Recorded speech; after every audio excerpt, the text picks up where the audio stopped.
This 17 News at Noon podcast is brought to you by Clinica Sierra Vista. Welcome back to the 17 News at Noon podcast, where we share your news on your schedule. Good day, I'm Elena Rusk. Tense situation as shots were fired at a Walmart neighborhood market in Oildale.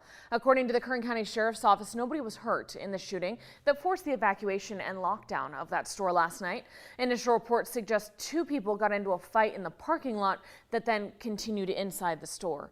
Reports from the scene suggest shots were fired inside and outside of the building, though the number of shots still unclear at this time.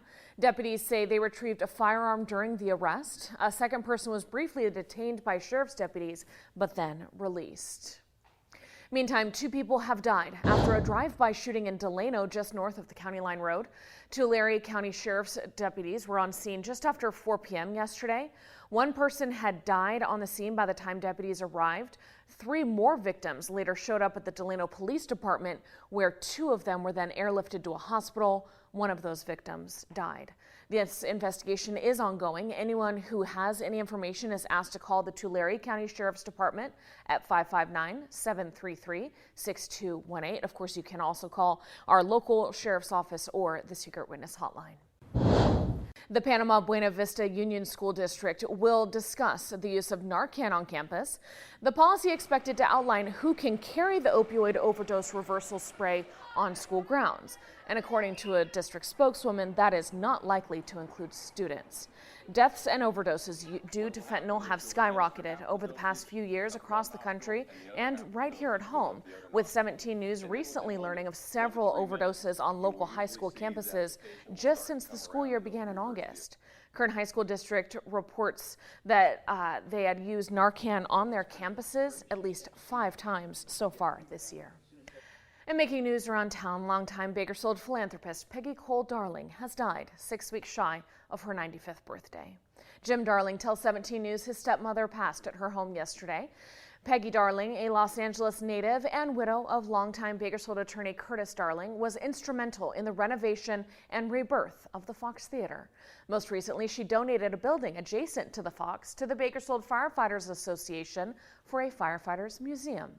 17 News will have much more on the passing of Peggy Darling later this evening. Well, happening today, the Kern County Fire Department will be conducting a prescribed burn on the Grapevine. We told you it would be happening yesterday afternoon, but it is scheduled for today, weather permitting, of course. Fire crews working east of the northbound lanes along Interstate 5, just south of Grapevine Road, as you see here on the map, from 1 p.m. this afternoon until 10 p.m. tonight. These intentionally set fires are meant to restore health to ecosystems that actually depend on fire, and it clears flammable fuels like dry brush that build up and can become hazardous. The man who murdered his wife and brother-in-law 3 years ago was sentenced today.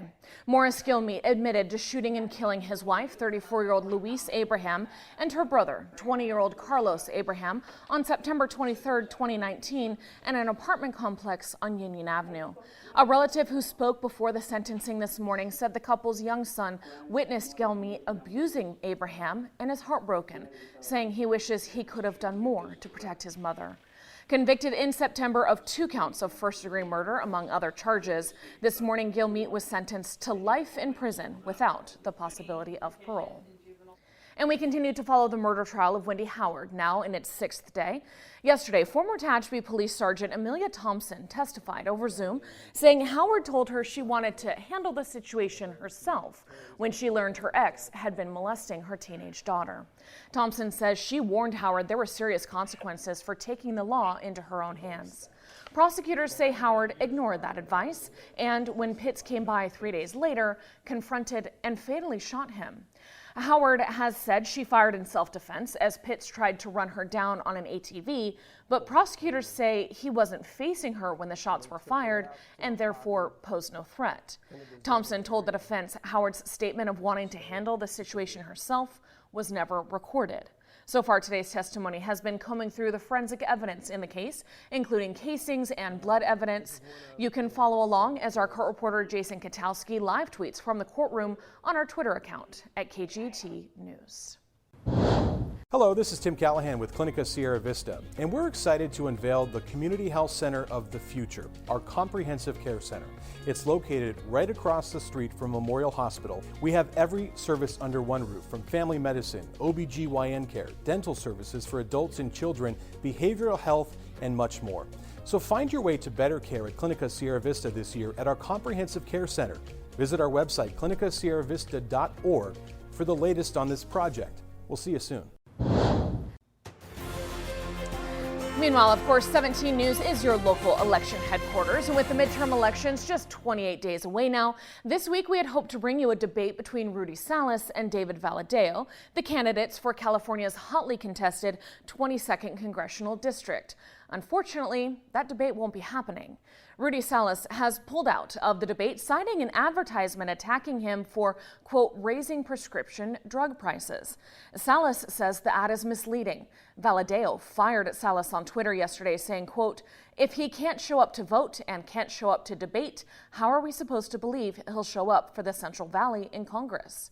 Instead of the back and forth of the debate as we had planned, you can still tune in on Wednesday at 7 p.m. for a half-hour conversation with Congressman Valadao.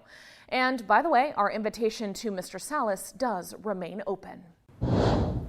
Well, in a special edition of 17 News at 5 last night, we went through concerns about election integrity expressed by voters, talking to residents, election officials, and investigating Kern's election systems on our own. Now, you can see that special report by 17's Alex Fisher and Maddie Gannon on our website, kget.com. Just scroll down and click on the banner that says your local election headquarters. And now to gas prices, as after nearly 100 days of declines over the summer, you're likely going to notice the price at the pump is rising yet again. AAA saying the national average price for a gallon of gas climbed to $3.92, with California's average more than $2 more expensive at $6.28 now. Here in Kern County, it's even higher with an average of $6.30 a gallon. All right, making news around town, there's a new pumpkin patch in West Bakersfield. Cherry Acres Pumpkin Patch will be home to the Rosedale area with close access for those living in Shafter. There will be games, corn mazes, music, and food trucks, along with pony rides available during the weekend.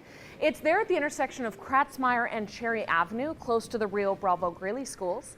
The pumpkin patch will be open at 2 p.m. on weekdays and 9 a.m. on weekends.